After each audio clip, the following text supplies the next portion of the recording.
ಕೊಡಗು ಧ್ವನಿ digital media. ಇದು ಕೊಡಗಿನ ನಂಬರ್ 1 ಯೂಟ್ಯೂಬ್ ಚಾನಲ್. ವಿರಾಜಪೇಟೆಯಲ್ಲಿ ಶಾಸಕ ಎಎಸ್ ಪೊನ್ನಣ್ಣನವರ 52ನೇ ವರ್ಷದ ಹುಟ್ಟುಹಬ್ಬ. ಅದ್ಧೂರಿ ಹುಟ್ಟುಹಬ್ಬದ ಸಂಭ್ರಮಕ್ಕೆ ಹರಿದು ಬಂದ ಜನಸಾಗರ.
ವಿರಾಜಪೇಟೆ ಕ್ಷೇತ್ರದ ಶಾಸಕರಾದ ಎಎಸ್ ಪೊನ್ನಣ್ಣನವರ 52ನೇ ಹುಟ್ಟುಹಬ್ಬದ ಅಂಗವಾಗಿ ವಿರಾಜಪೇಟೆಯ ಸೆಂಟ್ ಆನ್ಸ್ ಸ್ಕೂಲ್ ಸಭಾಂಗಣದಲ್ಲಿ ಆಯೋಜಿಸಲಾಗಿದ್ದ ಕಾರ್ಯಕ್ರಮವು ಅಕ್ಷರಶಃ ಜನೋತ್ಸವದಂತೆ ಕಂಗೊಳಿಸಿತು.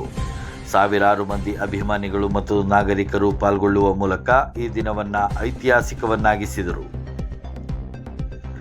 ಸಂಜೆಯ ವೇಳೆ ಕಾರ್ಯಕ್ರಮದ ವೇದಿಕೆಯಾದ ಸೆಂಟ್ ಆನ್ಸ್ ಸ್ಕೂಲ್ ಸಭಾಂಗಣವು ಕಿಕ್ಕಿರಿದು ತುಂಬಿತ್ತು. ವಿರಾಜಪೇಟೆ ಪುರಸಭೆಯ ಮಾಜಿ ಅಧ್ಯಕ್ಷರು, ಸದಸ್ಯರು ಹಾಗೂ ಗಣ್ಯರು ಶಾಸಕರ ಆಗಮನಕ್ಕಾಗಿ ಕಾತರದಿಂದ ಕಾಯುತ್ತಿದ್ದರು. ಶಾಸಕ ಎಎಸ್ ಪೊನ್ನಣ್ಣನವರು ವೇದಿಕೆಗೆ ಆಗಮಿಸುತ್ತಿದ್ದಂತೆಯೇ ನೆರೆದಿದ್ದ ಅಪಾರ ಅಭಿಮಾನಿಗಳು ಜಯಘೋಷಗಳನ್ನು ಮೊಳಗಿಸುವ ಮೂಲಕ ಭವ್ಯ ಸ್ವಾಗತ ಕೋರಿದರು. ವಿರಾಜಪೇಟೆ ಬ್ಲಾಕ್ ಕಾಂಗ್ರೆಸ್ ಅಧ್ಯಕ್ಷರಾದ ಪಟ್ಟಣ ರಂಜಿ ಪೂಣಚ್ಚ ಅವರ ಅಧ್ಯಕ್ಷತೆಯಲ್ಲಿ ನಡೆದ ಈ ಸಮಾರಂಭವನ್ನು ಶಾಸಕ ಎಎಸ್ ಪೊನ್ನಣ್ಣ ಅವರು ಹೂವಿನ ಗಿಡಕ್ಕೆ ನೀರೆರೆಯುವ ಮೂಲಕ ಅರ್ಥಪೂರ್ಣವಾಗಿ ಉದ್ಘಾಟಿಸಿದರು. ಸಮಾಜಕ್ಕೆ ಒಳ್ಳೆಯ ಸಂದೇಶ ಸಾರುವ ಇಂತಹ ವಿಶಿಷ್ಟ ಕಾರ್ಯಕ್ರಮಕ್ಕೆ ಸಾಕ್ಷಿಯಾದದ್ದು ಎಲ್ಲರಿಗೂ ಹೆಮ್ಮೆಯ ವಿಷಯವಾಗಿತ್ತು. ಅಭಿಮಾನಿಗಳ ಪ್ರೀತಿಯ ಮಹಾಪೂರ ಶಾಸಕರನ್ನು ಹತ್ತಿರದಿಂದ ನೋಡಬೇಕು, ಅವರಿಗೆ ನಮಸ್ಕರಿಸಬೇಕು ಎಂಬ ಕುತೂಹಲ ಅಭಿಮಾನಿಗಳಲ್ಲಿ ಮನೆ ಮಾಡಿತ್ತು. ಸಾವಿರಾರು ಮಂದಿ ಸರತಿ ಸಾಲಿನಲ್ಲಿ ನಿಂತು ಶಾಸಕರಿಗೆ ಹುಟ್ಟುಹಬ್ಬದ ಶುಭ ಕೋರಿದರು.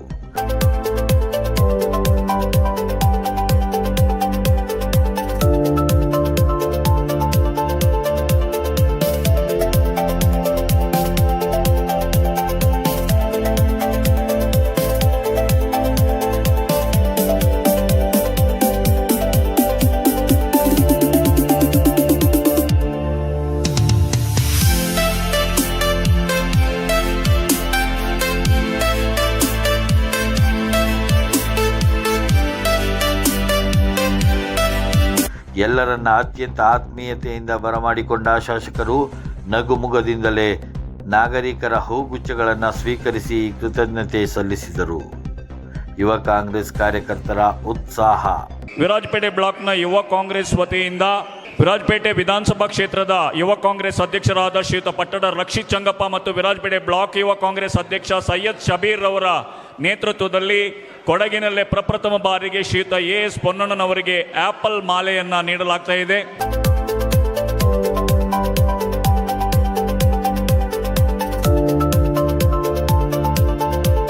ಅಭಿಮಾನಿಗಳು ತಂದಿದ್ದ ಬೃಹತ್ ಹುಟ್ಟುಹಬ್ಬದ ಕೇಕನ್ನು ಶಾಸಕರು ಕತ್ತರಿಸುವ ಮೂಲಕ ಸಂಭ್ರಮವನ್ನು ಇಮ್ಮಡಿಗೊಳಿಸಿದರು.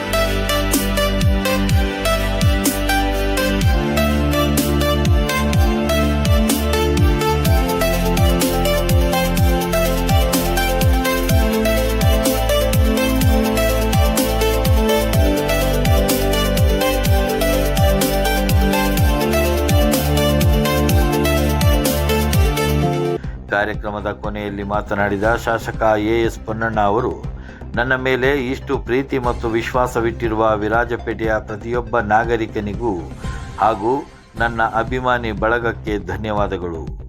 ನಿಮ್ಮ ಈ ಪ್ರೀತಿಯೇ ನನ್ನ ಜನಸೇವೆ ಮಾಡಲು ದೊಡ್ಡ ಶಕ್ತಿ ಎಂದು ಭಾವುಕರಾಗಿ ನುಡಿದರು. ಅನೇಕ ಕಾರ್ಯಕ್ರಮಗಳನ್ನು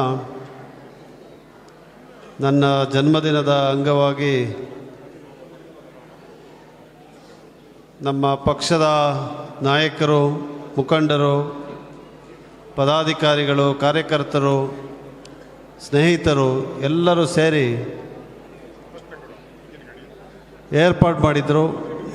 ಅದೆಲ್ಲದರಲ್ಲೂ ಭಾಗವಹಿಸಿ ಕೊನೆಯದಾಗಿ ವಿರಾಜಪೇಟೆ ಪಟ್ಟಣದಲ್ಲಿ ನಡೀತಾ ಇರುವಂಥ ಈ ಕಾರ್ಯಕ್ರಮದಲ್ಲಿ ಭಾಗವಹಿಸುವಂಥ ಅವಕಾಶವನ್ನು ತಾವೆಲ್ಲ ಕೂಡ ಸೇರಿ ಮಾಡಿಕೊಟ್ಟಿದ್ದೀರಿ. ತಮಗೆ ಧನ್ಯವಾದಗಳನ್ನು ಹೇಳ್ತಾ, ಸ್ವಾಮೀಜಿ ಅವರು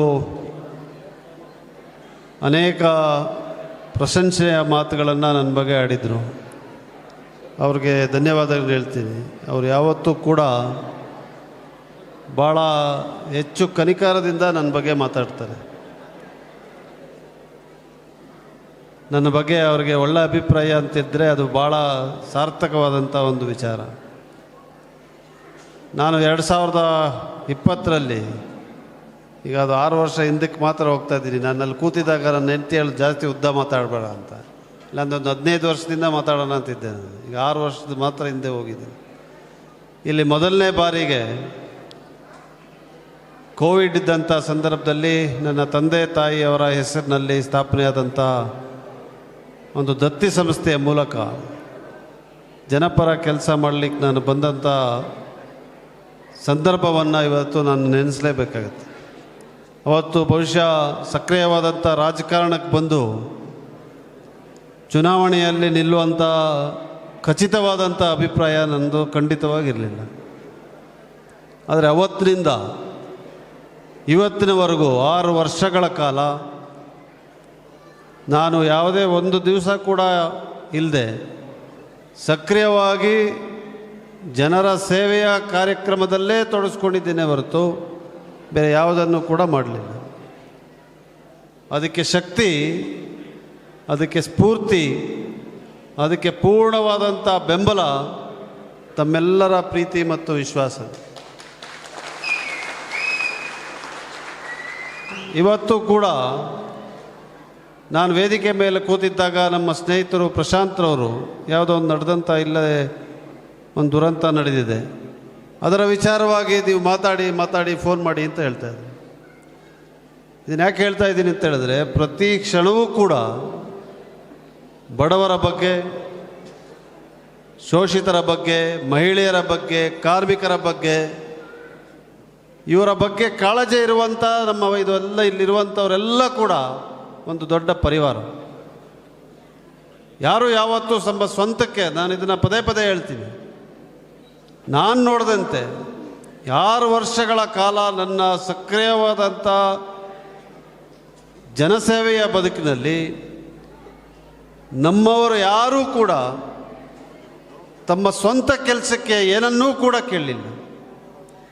ಯಾವತ್ತಿದ್ರೂ ಯಾರೋ ಒಬ್ಬರ ಆರೋಗ್ಯದ ಬಗ್ಗೆ ಚಿಂತನೆ, ಯಾರೋ ಒಬ್ಬ ಮನೆಯ ವಸತಿ ರಹಿತನ ಬಗ್ಗೆ ಚಿಂತನೆ, ಯಾರೋ ಒಬ್ಬ ಬಡವನಿಗೆ ಅವನಿಗೆ ಯಾವ ಶಿಕ್ಷಣದ ಬಗ್ಗೆ ಚಿಂತನೆ ಬಿಟ್ಟರೆ ನನಗೇನಾರು ಮಾಡಿಕೊಡು ಅಂತ ಹೇಳುವಂಥದ್ದು ಯಾರೂ ಕೂಡ ಕೇಳಲಿಲ್ಲ.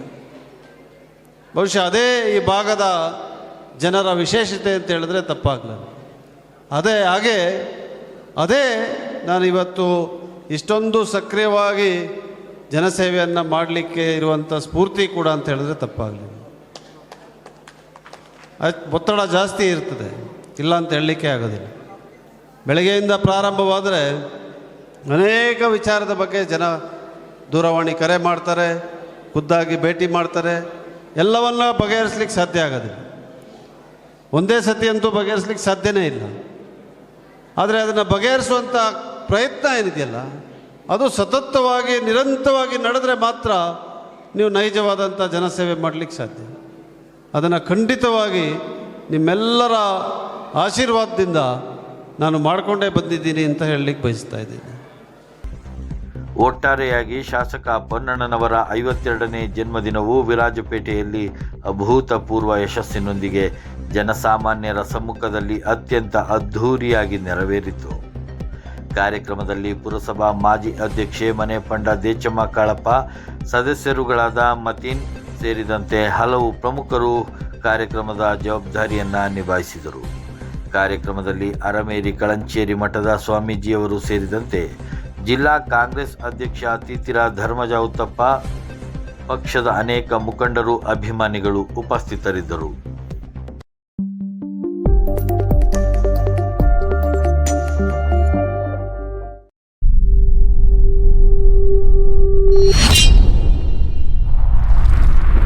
ಕೊಡಗು ಧ್ವನಿ ಡಿಜಿಟಲ್ ಮೀಡಿಯಾ, ಇದು ಕೊಡಗಿನ ನಂಬರ್ 1 ಯೂಟ್ಯೂಬ್ ಚಾನಲ್.